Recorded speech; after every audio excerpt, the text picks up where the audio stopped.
This episode is brought to you by the Command Presence Leadership Institute. Find out more by visiting commandpresence.net. Welcome to the Faces of Leadership with Michael Warren. Be the leader you wish that you had. Welcome to the Faces of Leadership podcast, where we believe that leadership is about two things. It's about people and it's about actions. We talk with leaders from across society who are stepping up to do what they can, where they are, with what they have. The question is, what can we learn from them? What can we learn from each other as we strive to be the leader we wish we had? Hello, everybody. My name is Michael Warren, and I'm your host. I appreciate you being with us today. And folks, I would be remiss if I didn't bring this up at the beginning of the episode, because as we're recording this episode, we just recently had the incredible damage that was done in the Southeast by this powerful hurricane. And it's one of those things, folks, that I've always struggled with, to be quite honest with you. I've struggled with it because it seems like that in times of tragedy, we really start to see leadership start to shine. And when I say leadership, folks, I'm not necessarily talking about the people that are at the top of our governmental organizations, although some of them are doing a fantastic job.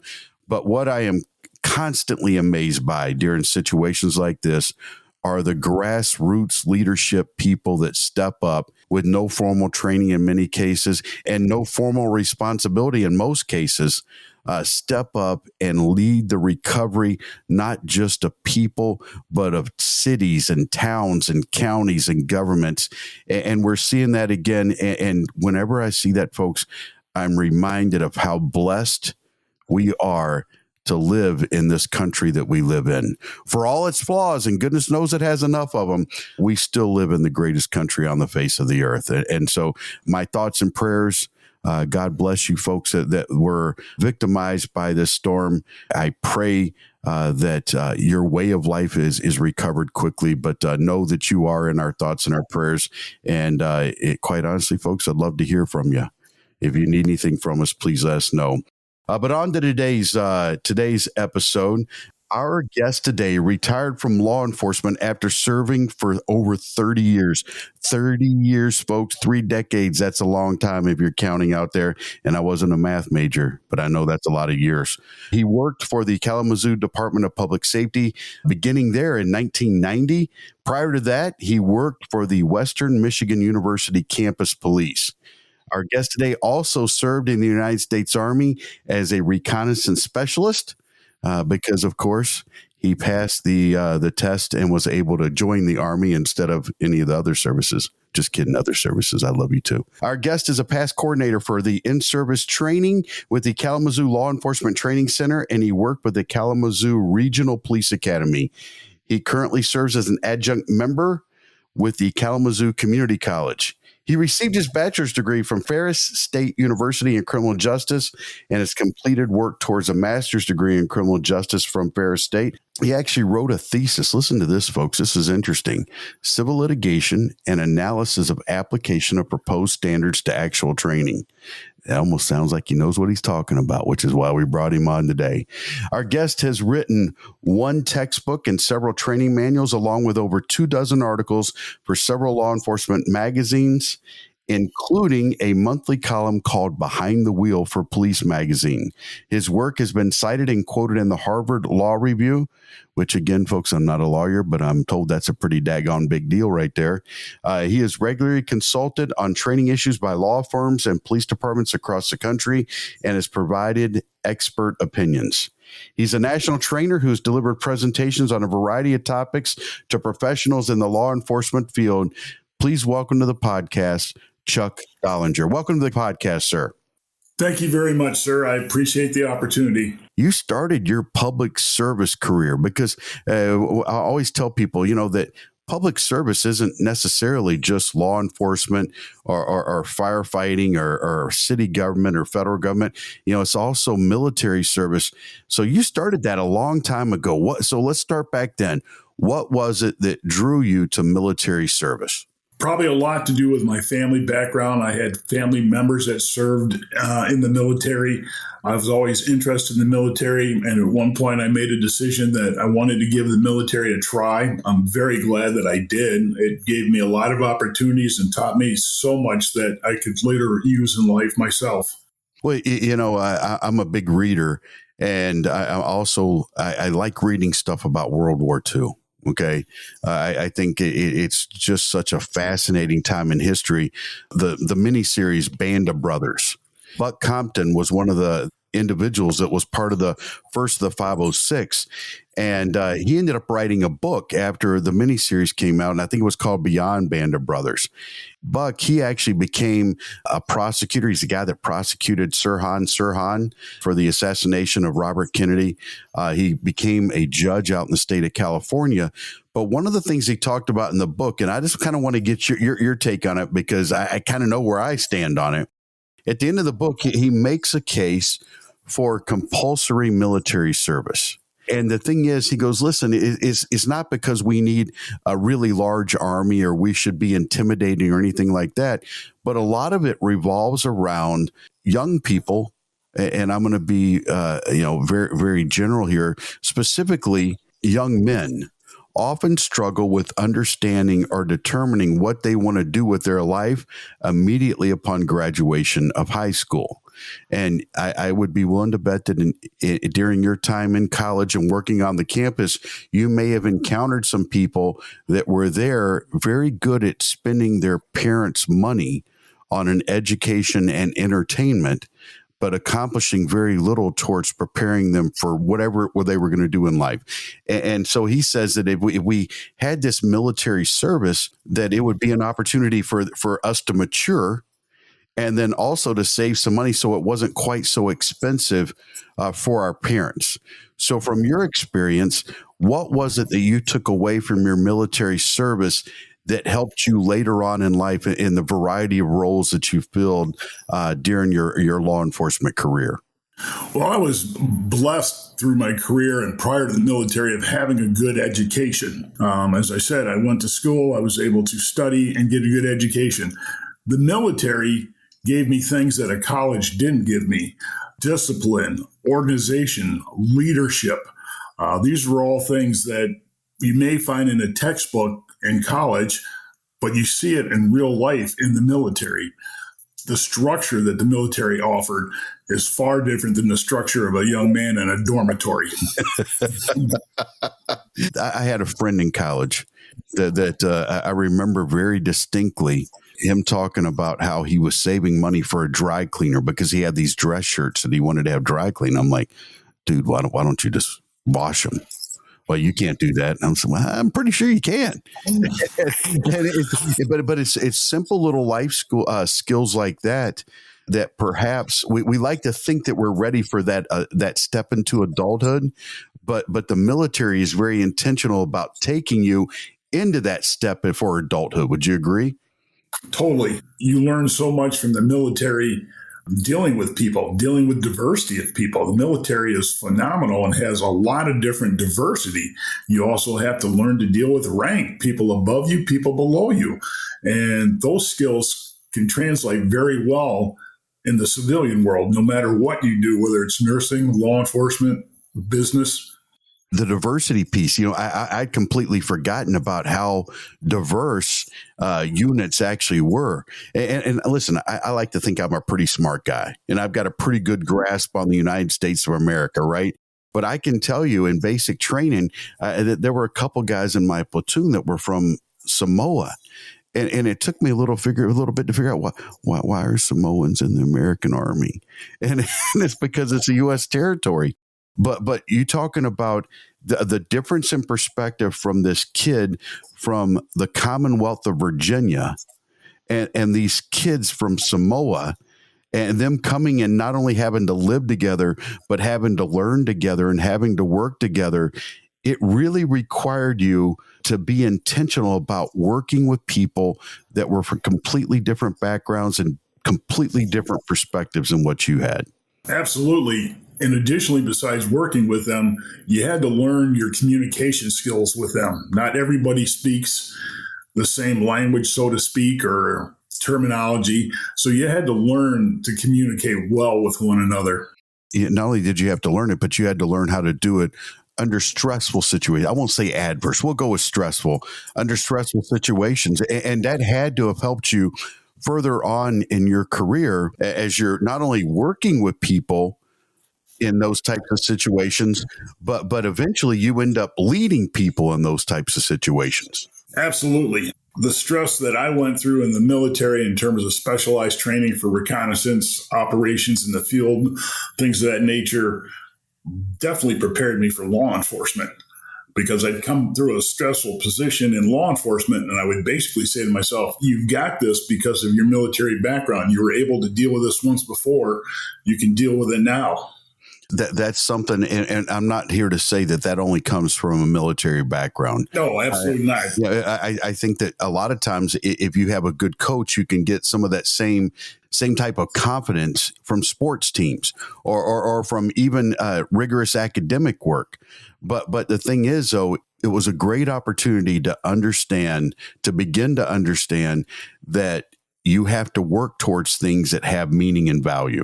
Absolutely.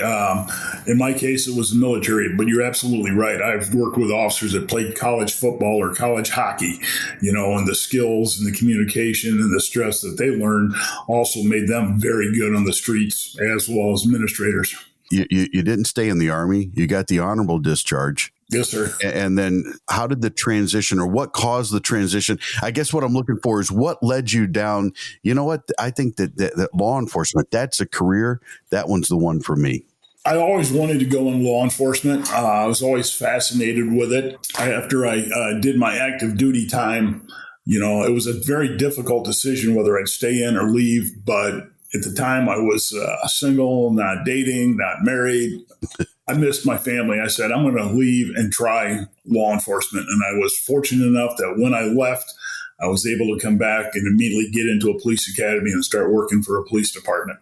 Your first police job was actually with campus police with Western Michigan, correct? Correct. I left the academy and I was hired by Western Michigan, which is located in the city of Kalamazoo. And I worked for 3 years with that campus police department. And it gave me a lot of valuable skills and tools that I could learn.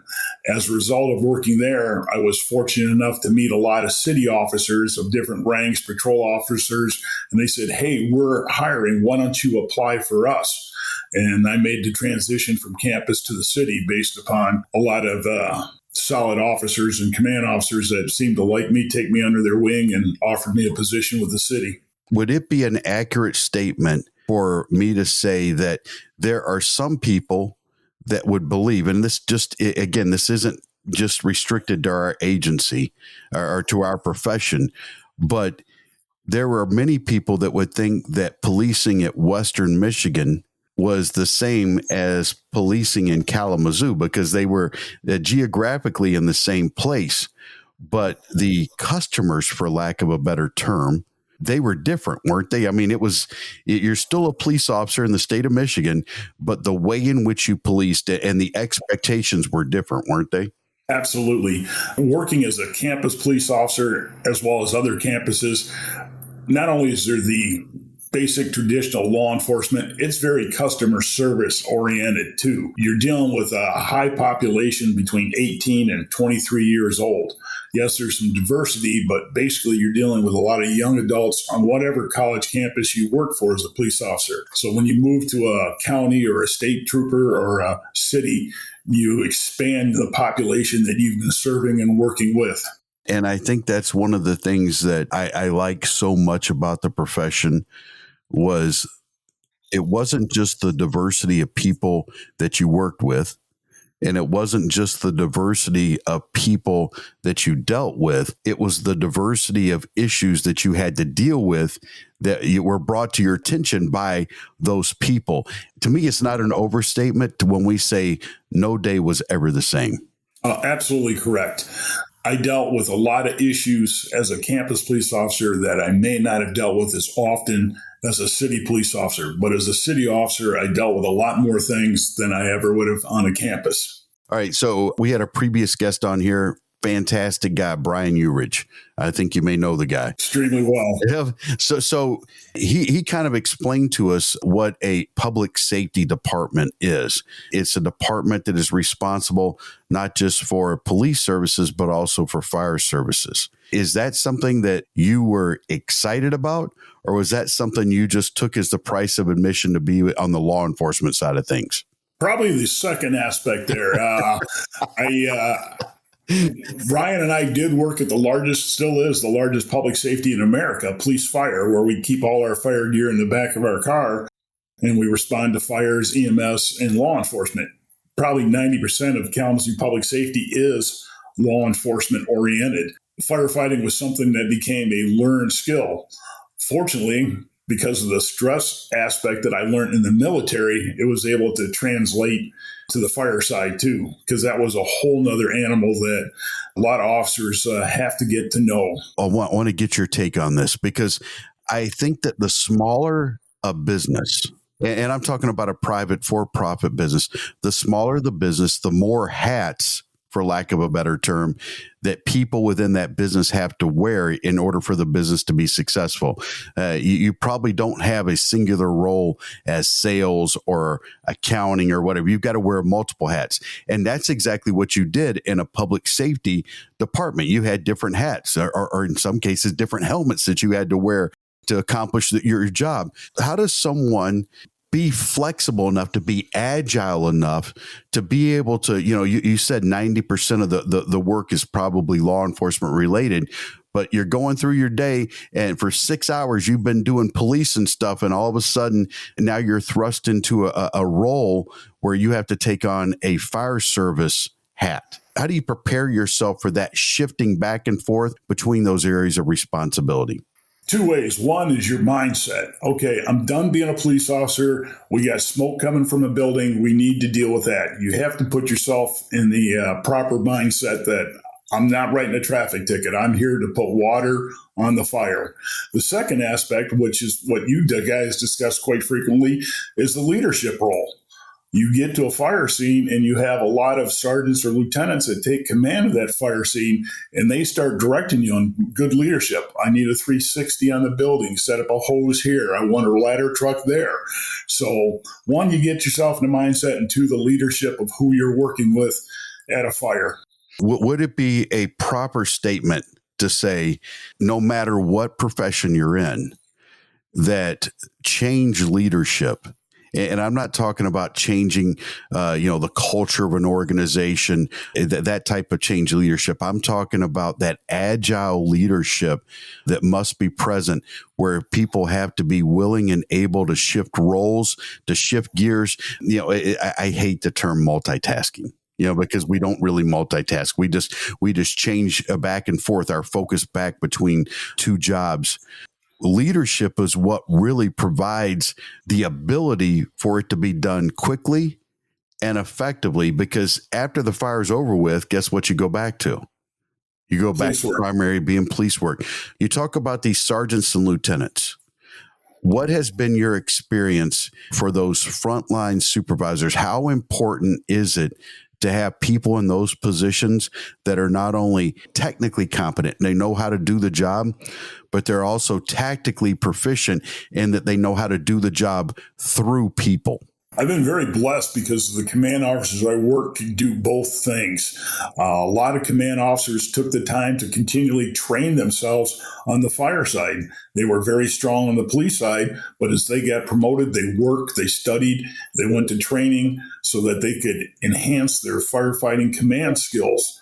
When you see a good firefighter commander as well as police commander, you're paying attention because they know what they're doing, and that makes it much easier for you and your mindset.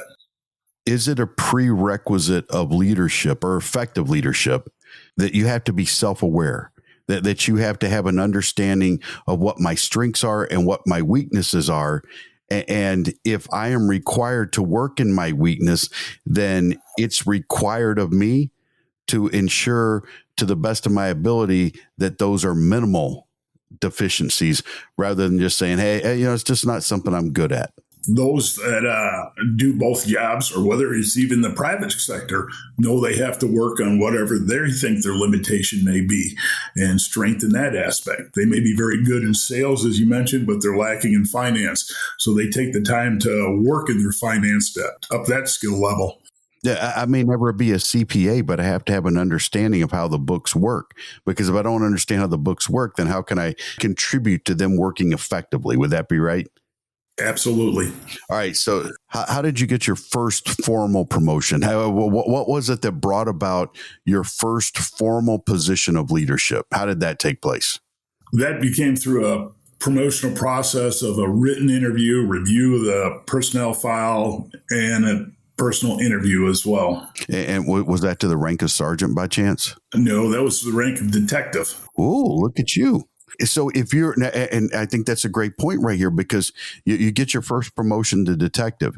I would be willing to bet that even more of your time was spent on the police side and less was spent on the fire side when you were in that position as detective. Would that be right? Absolutely. Detectives generally didn't go out to a fire until it was like the third or fourth alarm fire, and they were pretty big by the time we got the call. At this point, we're just trying to keep it from spreading. Exactly. That's right. So when did you become a supervisor? I never really did because of the formal structure, but there's the informal aspect. I had a background in traffic reconstruction. Ooh. I would go to all our fatal traffic crashes, and I would be there with one or two sergeants, a lieutenant, and a bunch of patrol officers. What do you need, Chuck? What can we do to help you? So while I was never promoted, as you know, in law enforcement military, there's always the informal leadership roles. And that comes a lot with how long you've been there, your skill level, your education. So I was fortunate that I had command officers that would say, what can we do to assist you? And I'm like, you're the lieutenant. I'm here to help you. But they're like, what can I do to help you investigate a fatal, Chuck? So it worked really, really well from that aspect. All right. But buddy, you just hit right into something that I love. Okay.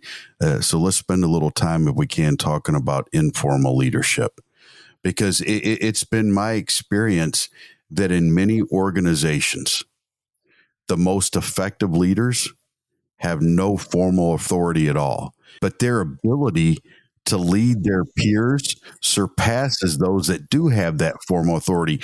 And as a result, their people were better and they were safer. Did you find that to be your experience as well? Absolutely. There was officers that, for one reason or the other, never took a promotional test. But man, I admired them. They were good. We listened to them.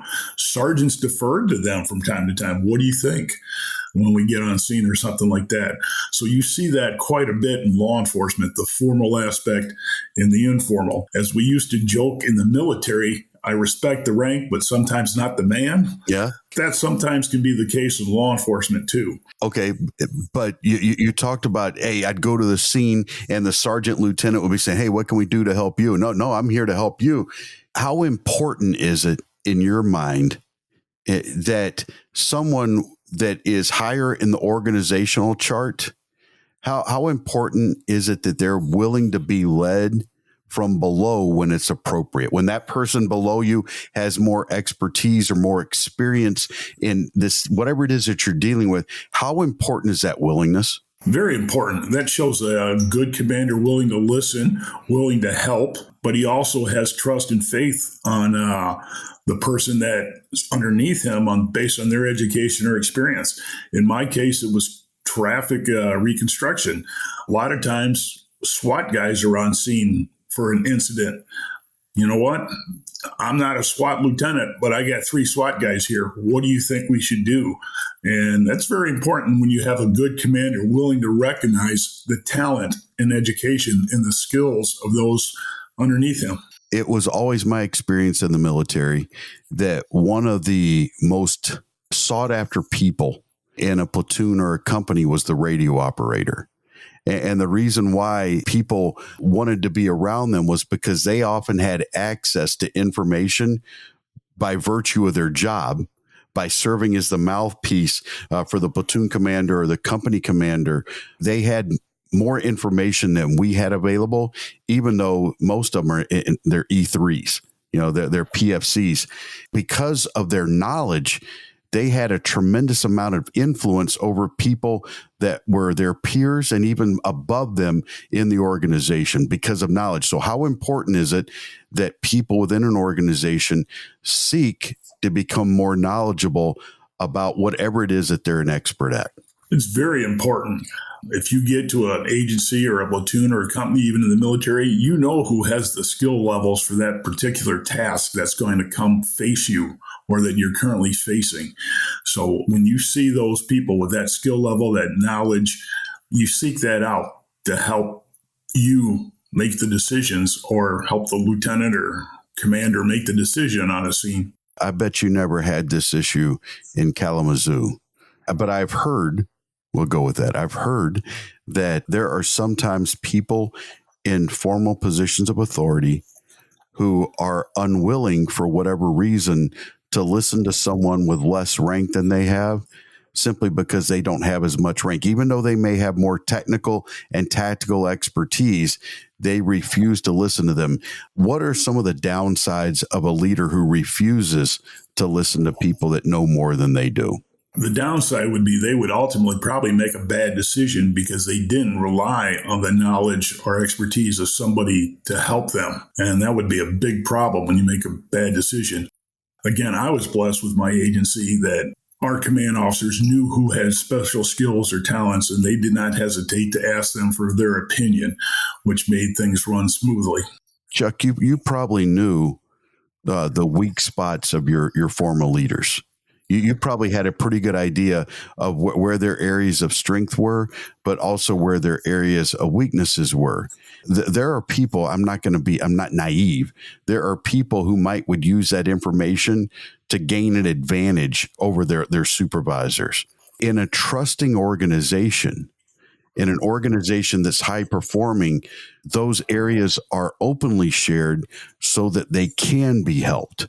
So what would be your recommendation? What would be your advice to a leader who is maybe a little bit nervous about acknowledging that they have weakness in a particular area?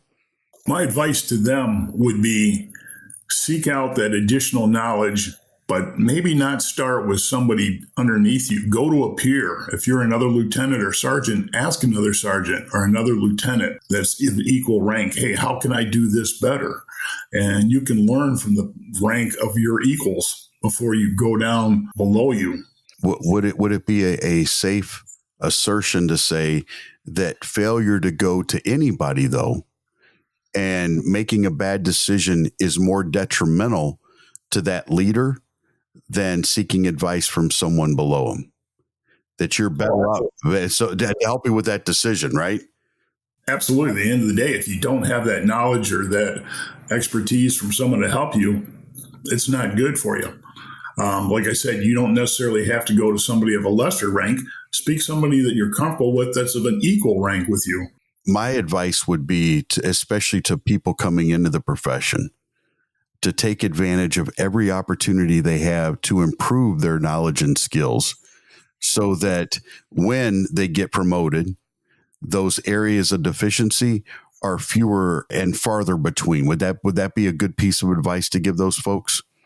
It would. It never hurts to get better knowledge, education, whether it's informally or formally. The more you can learn in your job, no matter what it is, the better you will be and the better you'll be for that organization. Funny how we keep coming back to formal and informal, because I think there are some people out there in society who believe that if it doesn't come with a certificate or if it doesn't come with a diploma, that knowledge is useless. But oftentimes, at least in my experience, some of the most important things I learned were learned sitting car to car and being mentored or just being educated by somebody with more expertise. It never showed up in my training records, but it showed up in the way I did my job. Absolutely. You learn so much from your peers or even a supervisor above you where it's not a structural formal training, just in conversation. A lot of times we see things in law enforcement on the news. I'm not one to ever criticize or another law enforcement agency, but there's so many times I've had conversations with officers where, did you see that incident in this city? Man, they did a really good job. Or, man, they should have done this different. We even play that back from fellow law enforcement officers all over the country. Chuck, it grinds at my gut that I have to say this. Of the two professions that make up a public safety organization, often the people that learn from their mistakes more intentionally and do a better job of formalizing it and ensuring that it doesn't happen again is the fire service side. And I think that that's one of those things from the fire side that the police could really stand to learn from, is that everything has the chance to have been done better. It doesn't mean it was done wrong necessarily, but it's like that side of the house, they tend to go looking for ways to improve, where on policing, sometimes we kind of wait to be told to improve. Absolutely. One of the things that I've seen when fire services, not just ours in Kalamazoo, but surrounding areas now, is a lot of fire trucks now have their dash cameras like patrol cars.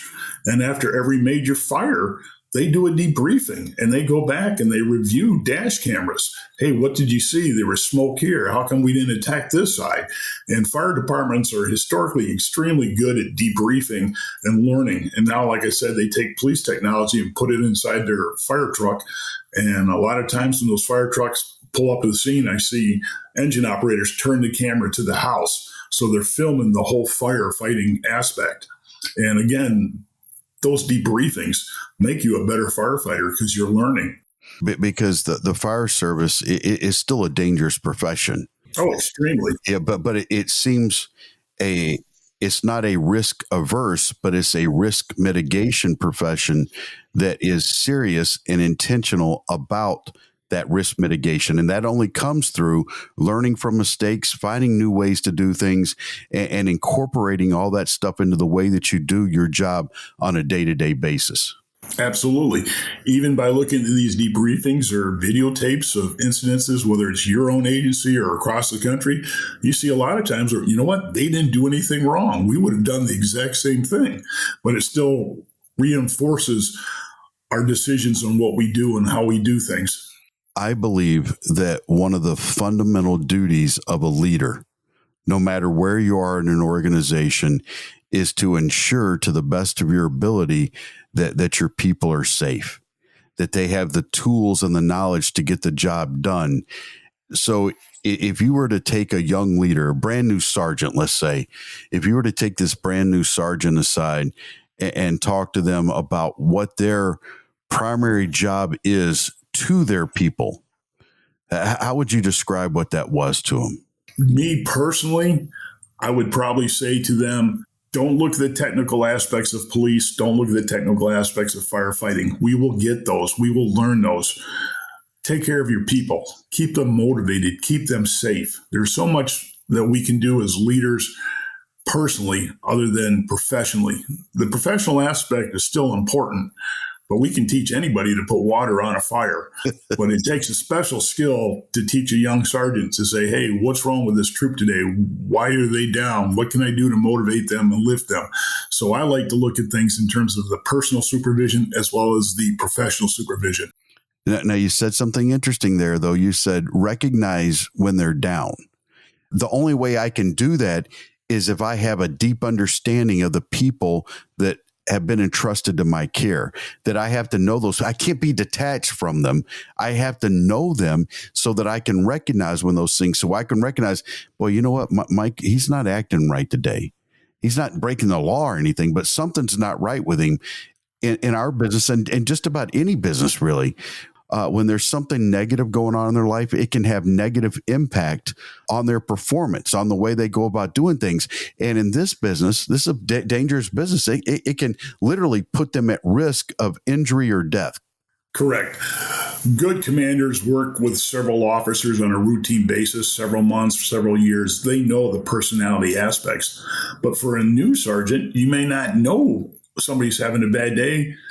But all it takes is, hey, how's things going for you? And you never know if that junior officer is going to open up and say, hey, I got a problem. This is what's bugging me. And all it took was just a decent conversation of, hey, how are you doing today? What's going on today?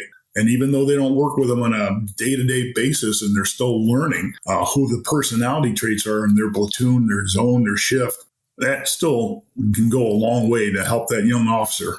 It has been my experience that when it comes to the most effective leaders, there are two people that they know extremely well.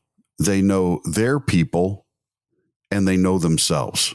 And it's the marriage of those two. It's the marriage of recognizing when I'm having a bad day. And if I've developed that trust relationship with the people that I work with or work for me or that I work for, I don't have to wait for them to come and say, hey, Mike, seems like something's off today. I can go to them and say, hey, I just want to let you know, if I don't see myself today, here's what's going on. So if you see me getting out of line, please yank me back. Absolutely. And that comes with time with the personnel that you work with on a regular basis. Everybody has good days and bad days, and you're going to know who your people are. And if you've been with a platoon, squad, or whatever for a year, 2 years, you know the personality traits of somebody and whether or not they're having a good day or not a good day. But like I said, as a new commander, you don't have that luxury because you just recently promoted the position, but you still know the troops as a patrol officer. Hey, what's going on? How are you feeling today? Just because you became a sergeant does not mean you didn't work with some of those officers for 10, 12 years and you know them personally. That can be a benefit to you. Well, would it also be accurate to say that just because you got promoted doesn't mean that you should lose your humanity? Oh, so true. So true. They're still your friends. Even though you may be a sergeant lieutenant, they were your friends for 12 years when you guys were patrol officers. So it's one of those things, and this is going to be one of those get off my lawn moments, you know, the old person sounding thing when I say this. It seems like in society today that we don't want people to see our bad days. And what I mean by that is on social media specifically, it seems like that the only thing that we see people posting are the spectacular things that happen in their life. And I think it gives everybody this false sense that nothing is ever not right in other people's lives. And then when something goes sideways in my life, then it's like, ooh, well, what's wrong with me? And I think that effective leaders recognize that everybody has bad days. We can't live in the bad days. You know what I mean? We can't make that our permanent residence. But in our profession, there's a big problem with suicide. Big problem. Big problem with suicide in the first responder fields. And we've gotten a lot better about it since you and I first started in this profession. But I think just recognizing that everybody has bad days, I think makes us better. And I think it makes it easier for the leader to be able to do the job that they've been given to do. Absolutely. That's one of the problems with law enforcement is there's a stigma we don't have bad days. People call for the police when they have a bad day. Who do the police call when they have a bad day? And that's where it comes to peers and leadership to help each other up, pick each other up, because officers do have bad days. And like I said, most people don't realize. They think the stigma of law enforcement's here to help you, which they are. But sometimes law enforcement needs a little help too on the private side. Based upon your experience, both in the military and quite honestly, even growing up, you said that you came from a family of service, right? One of the things that I've struggled with in the profession is the idea of well-rounded officers, of the idea that the officer needs a whole lot of exposure in a whole different ways. And I'm not saying I disagree with that, but I think that we would be better served in our profession, even in other professions, if we had well-rounded teams, if we had people, like you mentioned it earlier, diverse perspectives and diverse skills, that if we put those people together and gave them effective leadership, then they would do amazing things. They would truly be more than the sum of their parts. So true. One of the things that I stress to get that diverse or well-rounded, as you mentioned, when I speak in seminars, I tell them, you got to have friends outside of law enforcement. Problem is birds of a feather think together. I mean, you got to get a different perspective. What's your neighbor think? What's somebody at church think? Go fishing with somebody who maybe is an accountant. Go play golf with somebody who's a doctor. Don't always hang out with the same people, because at the end of the career, 25, 30 years, you're going to move on and they're going to move on, and you're not going to see them every day. You're going to wish that you developed a sense of friendship outside of law enforcement. And that friendship outside of law enforcement also makes you a more, as you said, well-rounded officer. You have a better understanding of different viewpoints of your community. Exposure to different viewpoints makes many of us uncomfortable because we're scared that maybe our perspective is wrong. And sometimes it's not a matter of right or wrong. It's just different. And different isn't necessarily bad. As my friend likes to call it, we try to stay in our own echo chambers. Instead of getting that diversity, we actually seek out people that are just like us. And that's natural to do in law enforcement, just on the nature of the business. You're working the shifts, you're working holidays, you're working nights, you have the same days off. It's easy to associate with those like you just because of your own schedule. I was down in Georgia for a meeting a couple weeks ago, and I happened to run into this guy. And I used to be a detective too. I knew he was in the aviation industry because he was wearing a pilot's uniform. And so we're in the lobby of this hotel, and he's kind of looking at this group of people. And obviously this group of people had a few drinks. Okay. And they were a little bit loud and they were a little bit obnoxious. And he's just looking at them with this look of disgust. I say, hey man, how you doing? Long day today? He goes, oh yeah. He goes, I've been doing this stuff for 20 something years. He goes, I just can't deal with drunks. I said, buddy, I said, I understand you. He goes, you do? I said, man, I retired as a cop. He goes, then you do get me. You do get me. And we found this common ground. Our industries are completely different, but I think maybe if we look for the commonalities, it makes it easier for us to get those different perspectives. And then when those different perspectives are maybe in conflict with ours, we're more willing to consider it, at least because we found the common ground first. Absolutely. And I see that when I've been fortunate enough to travel the country and teach. And we have to realize that, we're in a fishbowl, and that, there's other careers that are not so visible as ours. So we're always a little more on guard. We tend to protect, shelter one another. A saying that I used to tell my daughter all the time was, Daddy works in a world which you don't live in.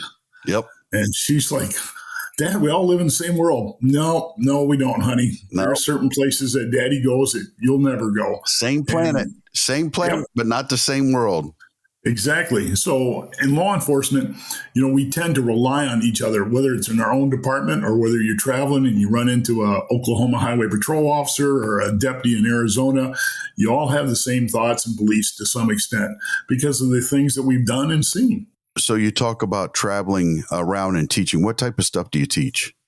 Well, I've for a while prior to COVID, I taught a seminar which was called Combat Thinking for Law Enforcers, basically how to put a positive aspect on certain things that we do in law enforcement, continue to improve, enhance your tactical and survival skills. The dirty secret sometimes about law enforcement compared to society a lot is it's adversarial. People don't want to be stopped. They don't want you on the front porch. They don't want you in their living room. But the thing is how you treat people can lower that adversarial right so much more that it can make the job even enjoyable, as well as somebody who you talk to. You do a traffic stop. Why'd you stop me? Well, right off the bat, they're not happy. So, we have to show a sense of empathy and understanding, and we don't have to be so aggressive in terms of our responses. It makes us able to do our job a little bit better. The other seminar I'm currently developing is called Motivational Policing. Get back in the game, stay in the game. We've lost so many good officers over COVID and just quitting, and I'm amazed the turnover. We used to joke, probably back in your generation as well as mine, when you got hired, you left for two reasons. You retired or you were indicted. Now, I'm just amazed on how many young officers that we've spent money, trained, they're good officers across the country that after 6 to 8 years, this isn't for me, and they leave.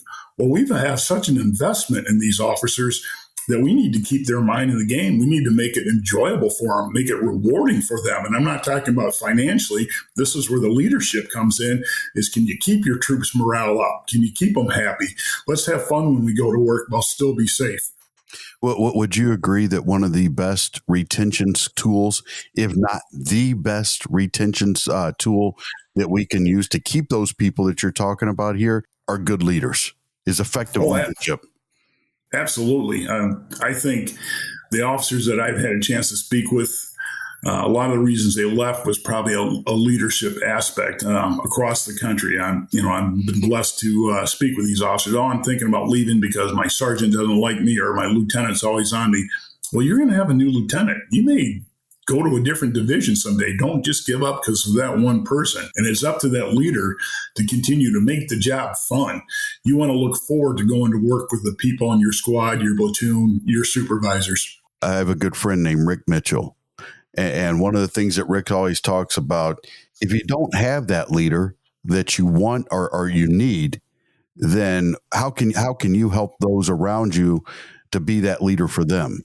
And then when you get that chance to test for promotion, maybe say that maybe this is my chance to step up and be the leader that I wish I'd had all along, which is kind of what we talk about in our introduction to the podcast.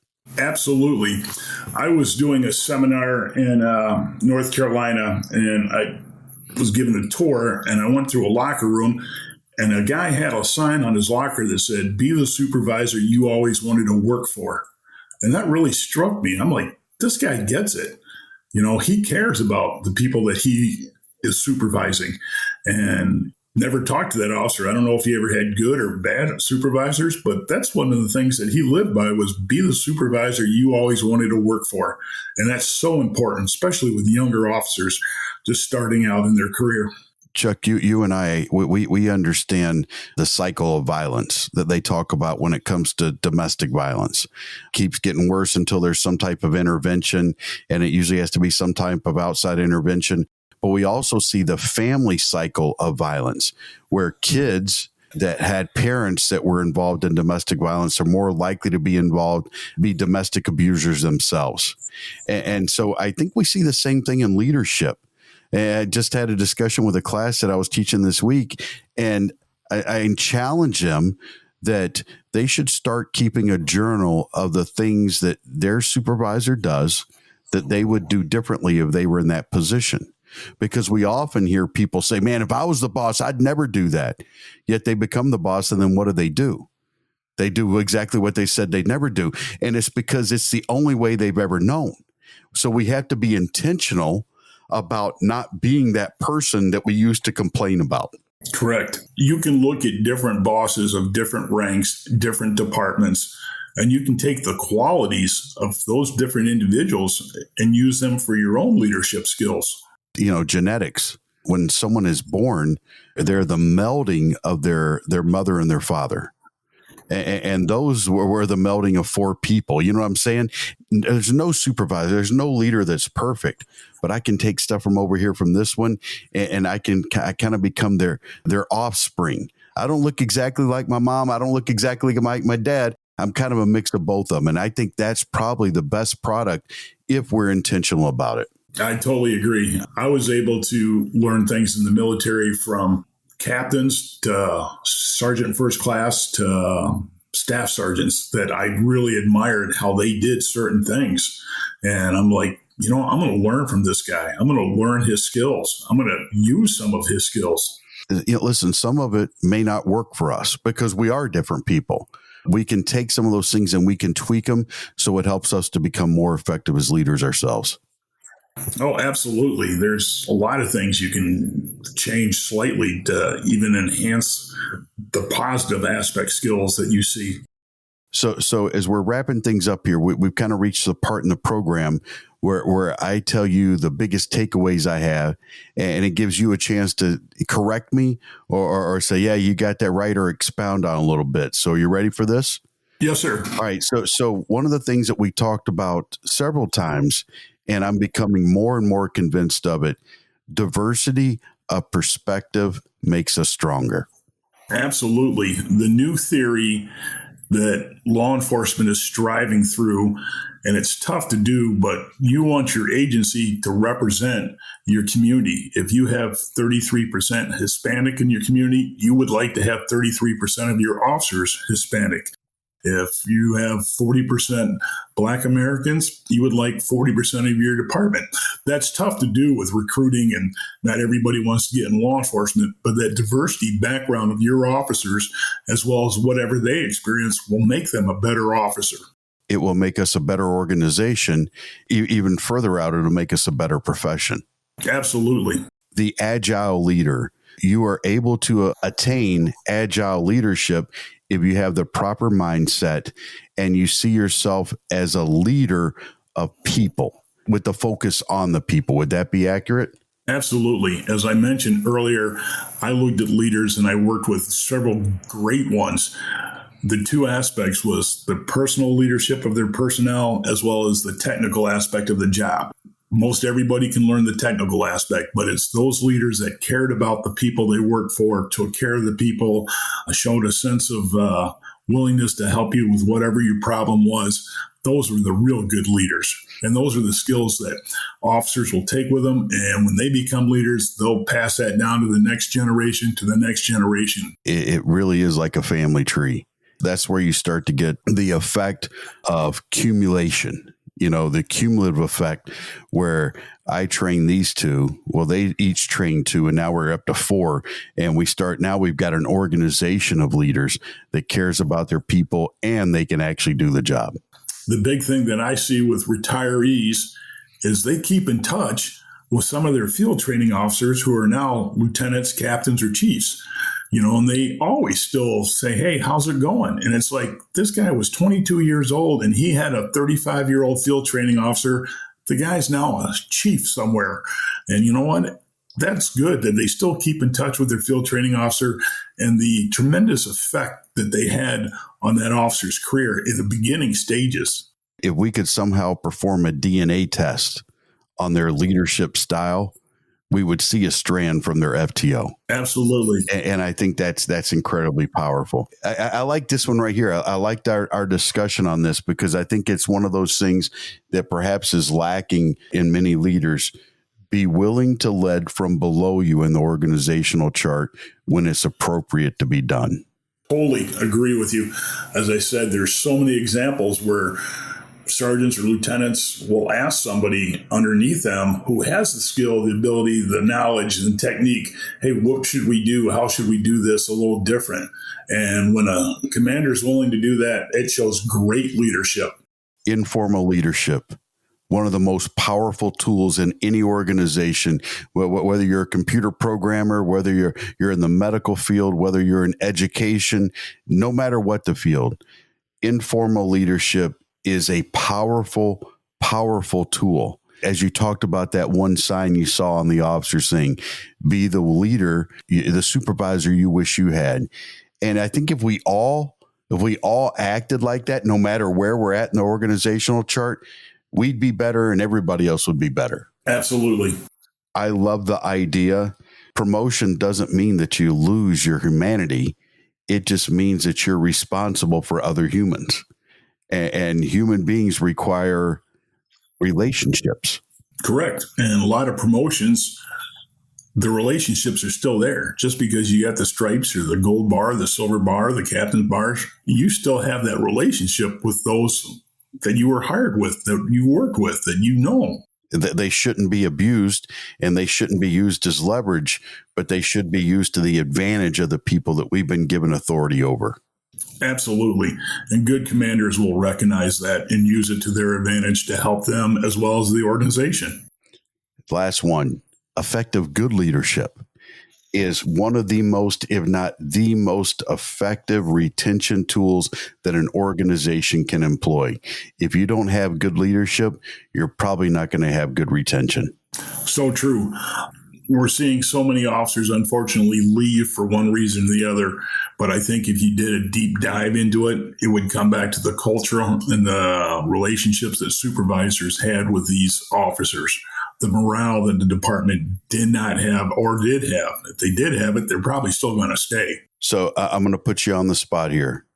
Okay. If you could go back, to the beginning of your career and you could have a conversation with yourself at that stage, what would be the one thing that you would want to tell yourself that would make, I don't like using the word easier. If the journey's too easy, it means you're probably not extending yourself enough. But what would be one thing that you would want to share with your younger self that you found throughout your career that would be incredibly valuable to that young guy a long time ago? Even coming from the military, I got a lot of it from there, but you can always mature. You know, whether you're a 25-year-old patrolman or a 31-year-old patrol officer, you know, we all can mature even a little bit more that could help us in our jobs. We all see officers that are not very mature at times, but they grow into the job. That is something that you don't teach in a textbook. You know, how can we continue to make this? I'm not saying good judgment or bad judgment because the officers have that, but sometimes there's just that maturity factor that can even make things even a little bit better. I always told my officers when I was training them, the difference between a good officer and a great officer is understanding what you can do and what you should do, because they're not always the same. To me, that's what how maturity is reflected in our profession. Oh, I agree with you 100% on that one. There's a lot of officers that think they can do something where they can't, you know, and you're absolutely right on that statement. And so for our leaders out there, remember that goes for you too. A leader has to recognize that I need to do what is in the best interest of my people and my organization. Sometimes doing what's in the best interest of my organization and my people requires that I discipline my people. But I do it because I love them and I want them to be better. And to use your words, I want them to mature, because if they mature, they're going to make regular better decisions. And that's ideally what a leader's striving for all the time. Absolutely. Well, Chuck, I can't thank you enough for being here today, man. It has been an absolute blast to talk with you. I hope that it's been a pleasure for you, but thank you so much for being here today, man. I thoroughly enjoyed it, and I appreciate the opportunity. And I continue to wish all the men and women in law enforcement out there safe nights. Take care of each other, because when you're done with this career, you still have life to live. Yes. And in fact, folks, I'm going to shameless plug here. What he just said was incredibly deep and incredibly true. I would encourage you that if you haven't listened to our previous episode with Dr. Ben Stone, when he talked about the life expectancy of people in this profession post-retirement and how low that number is, but there's an answer for it. There's hope for it. Go back and listen to that.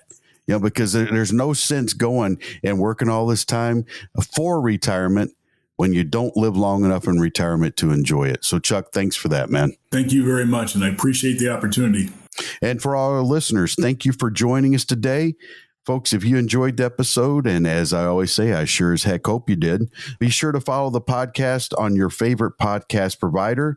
You can also find this episode and all our previous episodes on our website at commandpresence.net/podcast. You can also find our episodes over on YouTube. And if you go over to YouTube, as the influencers say, make sure you click the subscribe button. Be sure to follow us on LinkedIn, folks. We try to put some extra stuff out there for you. We're committed to this leadership thing.